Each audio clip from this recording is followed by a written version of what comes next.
श्रीगणेशाय नमः।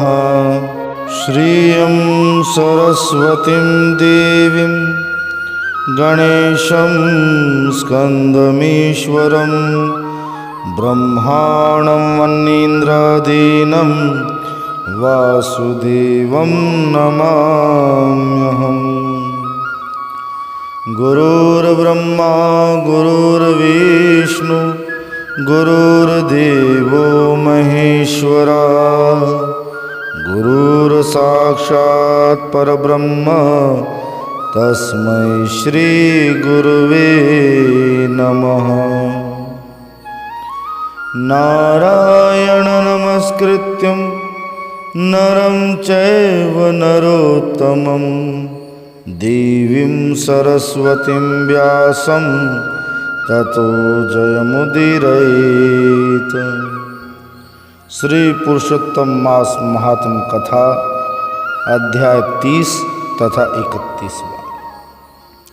श्री नारद जी बोले, हे तपोनिधे, आपने पहले पतिव्रता स्त्री की प्रशंसा की है, अब आप उनके लक्षणों से मुझे कहिए।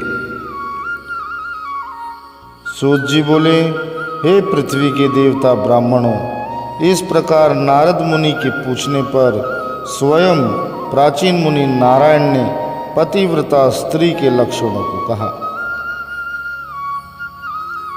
हे नारद, मैं पतिव्रताओं के उत्तम व्रत को कहता हूँ। पति कैसा भी हो, कुरूप हो, किसी भी प्रकार के व्यवहार वाला हो, रूपवान हो, रोगी हो, क्रोधी हो, किसी भी प्रकार का स्वभाव हो, परंतु सती स्त्री सदा वाणी शरीर कर्म से पति को ही देवता मानकर पूजन करती है। कभी भी स्त्री पति के साथ कठोर व्यवहार नहीं करती। पतिव्रता स्त्री के धर्म बड़ा ही दिव्य है। पतिव्रता स्त्री केवल अपने पति को ही देवता मानती हैं। पति के आज्ञा के बिना कोई भी कार्य नहीं करती। पति की आज्ञा के बिना व्रत अनुष्ठान भी नहीं करती। पतिव्रता नारी कभी भी पर पुरुष के लोभ देने पर भी मन, कर्म और वचन से केवल अपनी पति की ही होती है। पति को सदा प्रसन्न रखने वाली तथा पति धर्म का पालन करने वाली स्त्री अपने पति सहित 1000 वर्ष तक स्वर्ग में निवास करती है। पति से विमुख स्त्री जो पति से दुर्वचन कहती हो, ऐसी स्त्री अनंत काल तक नरक की भागी बनती है। यदि किसी स्त्री का पति परलोक सिधार गया हो तो वह स्त्री वैधव्य के जीवन का संपूर्ण रूप से पालन करे। विधवा स्त्री को कभी कोई श्रृंगार नहीं करना चाहिए, भूमि पर शयन करे और पति की मुक्ति तथा उच्च लोक की प्राप्ति के लिए भगवान नामों का जप और यत्न करे।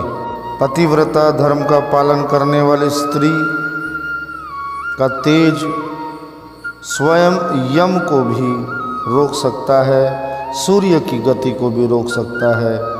पतिव्रता स्त्री के तेज से परिपूर्ण सती अनुसया तथा सती सावित्री के दृष्टांत हम सबके सामने हैं।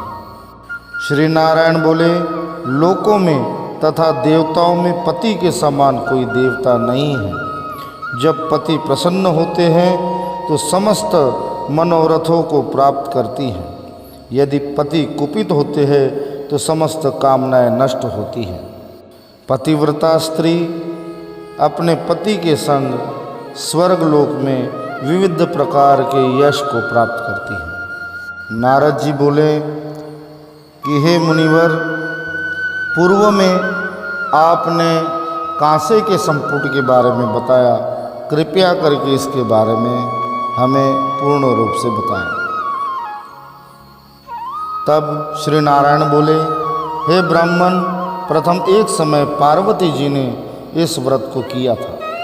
उस समय श्री महादेव जी से पूछा कि हे महादेव जी, इस व्रत में उत्तम दान क्या देना चाहिए, जिसके देने से मेरा पुरुषोत्तम व्रत संपूर्ण हो जावे। पार्वती जी की वाणी सुन शंभु ने श्री पुरुषोत्तम भगवान का ध्यान करते हुए मन से इस बात का विचार कर समस्त लोक के हित को चाहने वाली उमा से कहा।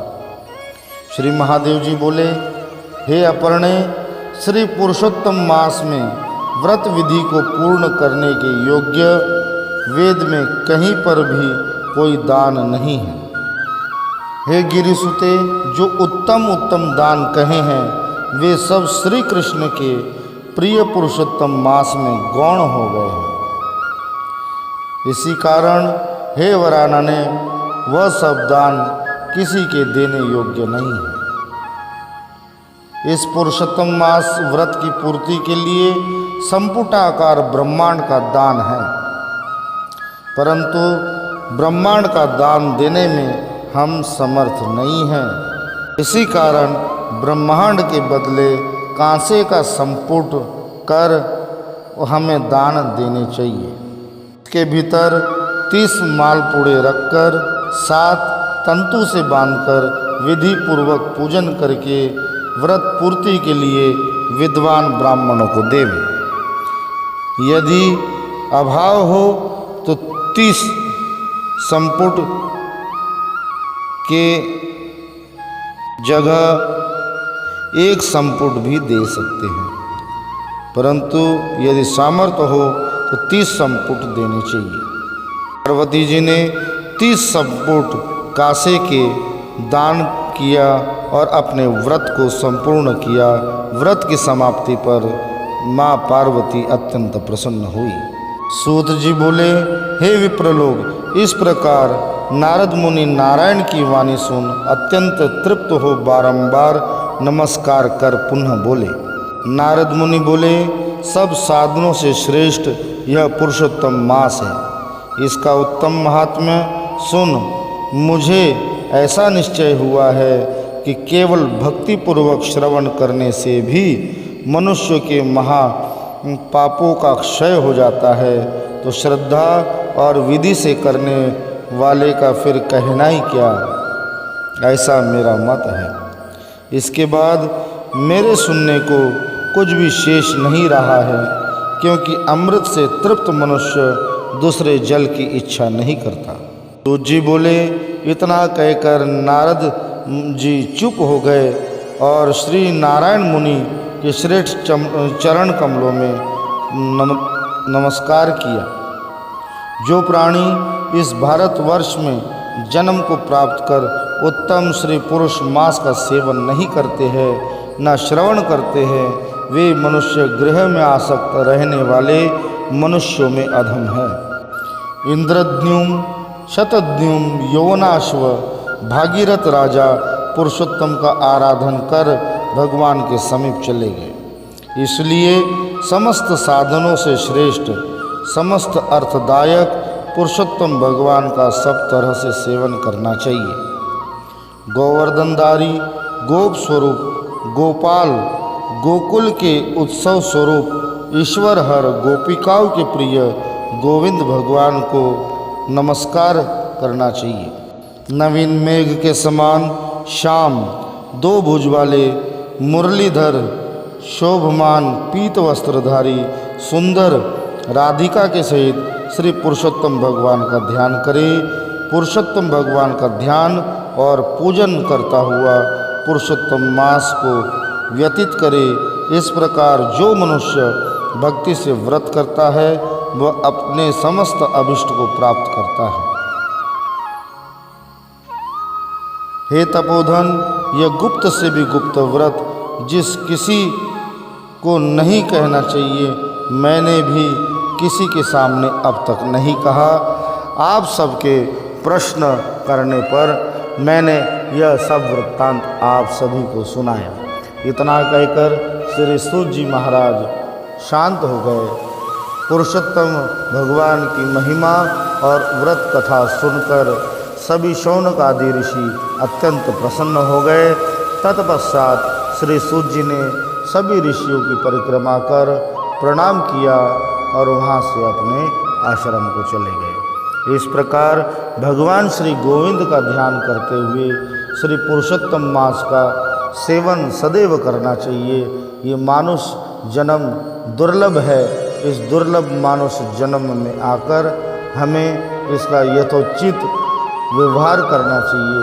पुरुषोत्तम मास का पालन करने से, नियम करने से, कथा श्रवण करने से अनेक प्रकार के दुखों को दूर कर व्यक्ति गोलोक धाम का भागी बनता है और श्री राधा कृष्ण के चरण कमलों में अनंत काल तक सुखपूर्वक व्यतीत करता है।